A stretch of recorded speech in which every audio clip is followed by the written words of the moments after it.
Hello. So I'm going to be talking about some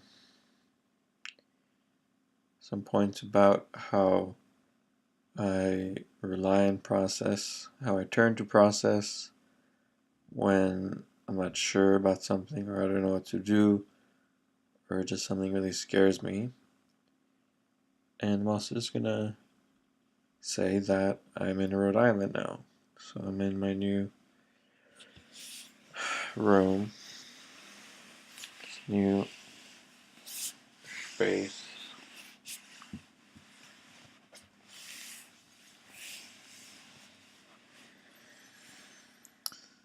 And yeah.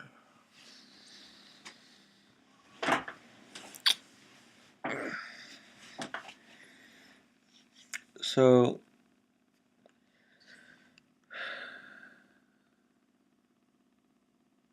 process is something that I rely on and that I turn to when I am not sure about something within myself that I feel conflicted about and just unsure about or scared about. So I turn to process. I write about it. I do self-forgiveness. I reaffirm and restate that I am committed to my process, what's best for all, and seeing that through no matter what, and no one else's input or decisions or who they are will determine that or decide that or change that.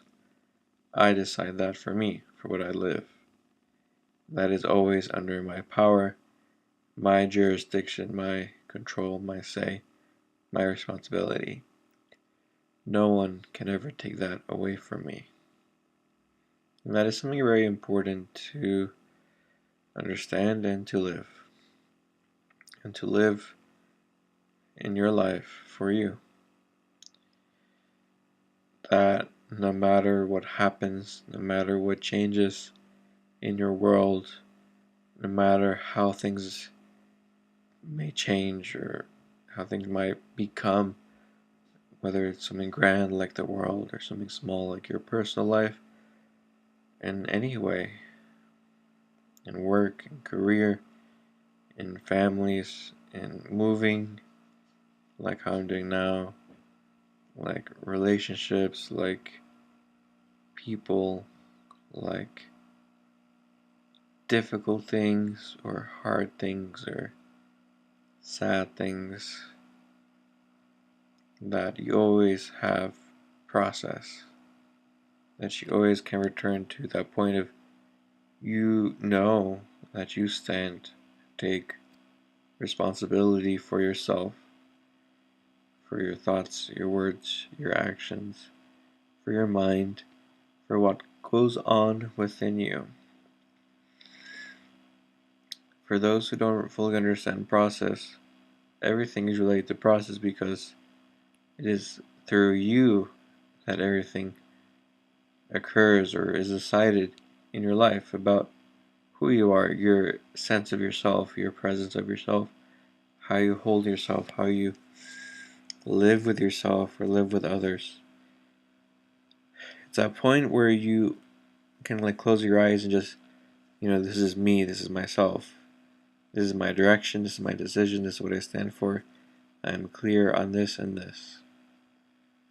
No one can really take that away from you, even if they may imprison you or torture you, or you may lose everything, or lose all your money, or lose everyone you know.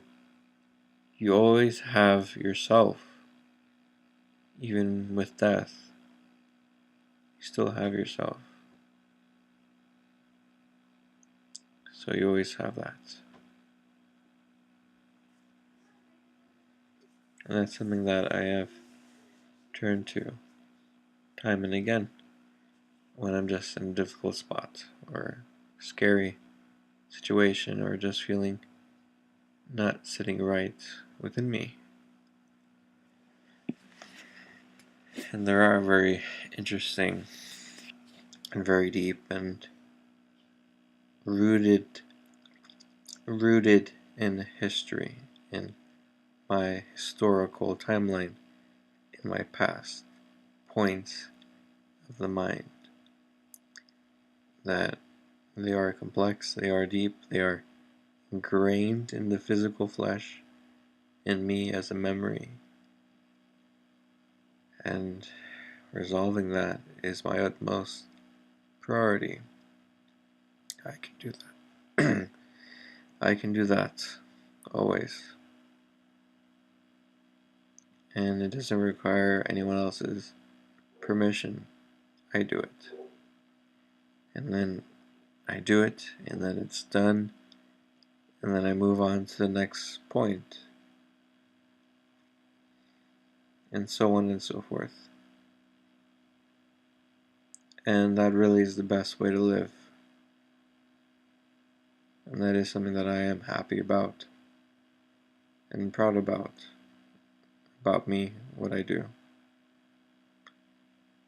And I know that whatever happens, I always have that point.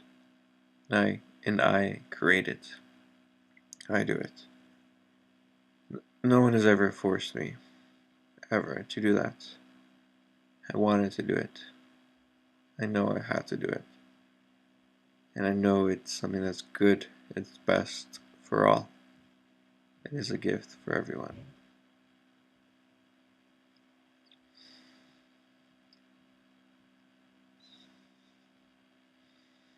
And I know that if we all live this way, taking responsibility for ourselves, our past, our history, the totality of who we are, that is taking responsibility for the world, for our sins. That is really changing the world. That is really standing up. There are only so many points. Maybe it's 2,000 or 4,000 or more, but there is only so many. There's a fixed number of points. So yes, it is possible to walk through all of them. And as humanity, we can do that as well. Because the future generation, the future children, will be aided by us. They will have to walk even fewer points, you could say, or they will walk much faster. That is how things work in this reality. Those who walk this process first, initially, like Bernard said in one video, are really living unconditional love,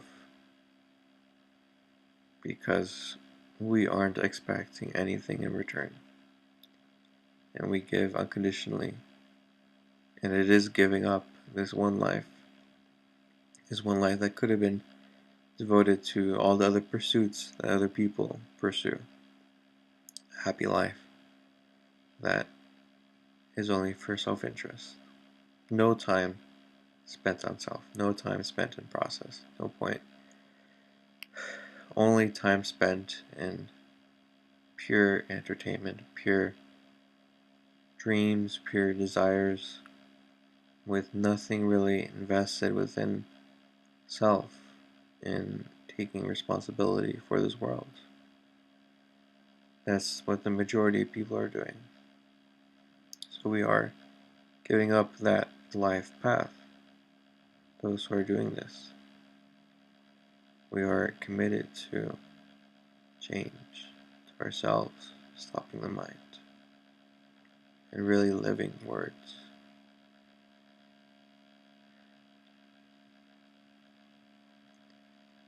And in that way, we are becoming truly responsible individuals, truly trustworthy,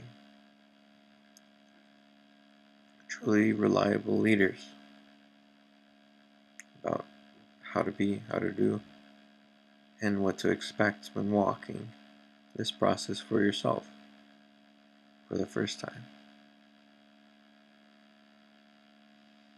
so on and so forth. Things move, things develop, and things become easier for others because of those who first did this. That is perfect, and that is good, and that is great. So, here I am then, in a new chapter of my life, relying on process, like always. And there's no doubt in my mind that I would ever stop. At this point, for as long as I've done this, there's no way. So, I continue, and thank you very much for joining me here this evening, and I hope you have a good one. Good night.